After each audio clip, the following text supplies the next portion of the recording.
Hi friends, எல்லாருக்குமே good evening. Welcome to Delhi சமையலறை channel. இன்றைக்கி என்ன ஸ்பெஷல்னு பார்த்தீங்கன்னா, சிக்கன் குழம்பு தான் டிஃப்ரெண்ட் ஸ்டைலில் பண்ணுறேன். டிஃப்ரெண்ட்னா ஒன்றும் இல்லை, ஜஸ்ட் லேசாக ஒரு 2 மசாலா தான் கலந்துருக்கேன். மசாலான்னு பார்த்தீங்கன்னா, வெறும் சோம்பு ஜீரகம் கலந்து எண்ணெய் ஊற்றி அதோடு நம்ம ஹோல் கரம் மசாலா ஆட் பண்ணதுக்கப்புறம் சாப் பண்ணின வெங்காயம், 3 பச்சை மிளகா, அப்புறமா கருவேப்பிலை போட்டு உப்பு போட்டு அது நல்லா பொரிஞ்சு வந்ததுக்கப்புறம் தக்காளியுமே போட்டு ஆட் பண்ணிவிட்டு, தக்காளி நல்லா பொரிஞ்சு வர வரைக்கும் வெயிட் பண்ணிவிட்டு, அது கூட நம்ம ட்ரை மசாலா எல்லாமே ஆட் பண்ணி லைட்டாக தண்ணி ஊற்றி கலந்து அதை ஊற்றிருக்கேன். தக்காளி கூட அது நல்லா பொரிஞ்சு வரட்டும்.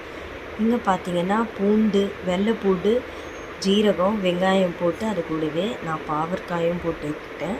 அது நல்லா வதங்கிறதுக்கு விட்டுட்டேன். இங்கே நல்லா எண்ணெய் தேங்கி வருது இல்லையா, இதை நல்லா பெரட்டி விட்டுட்டு நம்ம இன்னும் கொஞ்சம் லைட்டாக அதில் தண்ணியை விட்டு இன்னும் நல்லா பொரிஞ்சு வர அதை வெயிட் பண்ணுவோம். இது பார்த்திங்கன்னா கொஞ்சம் தண்ணி விட்டு தான் வச்சுருக்கேன் நான். இது நல்லா நமக்கு பொரிஞ்சு வரட்டும்.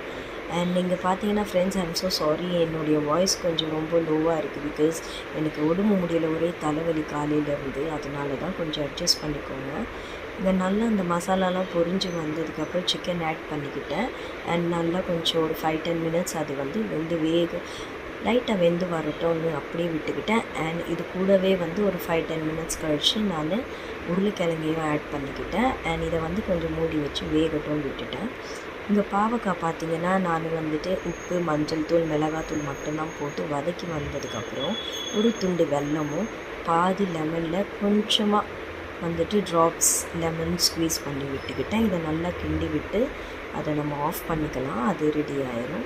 இந்த சிக்கனுக்கு நம்ம வார்ம் வாட்டர் எடுத்திருக்கோம். சூடு பண்ணி எவ்வளோ அளவுக்கு கிரேவி தேவையோ அந்த அளவுக்கு நான் கிரேவிக்கு தண்ணி ஊற்றிக்கிட்டேன். பாவக்காய் ரெடி ஆகிடுச்சு, சிக்கன் ரெடி ஆகிடுச்சு. இதுதான் என்னுடைய இன்றைக்கு ஸ்பெஷல் சமையல், சிக்கன் குழம்பு. தேங்க்யூ, பாய்.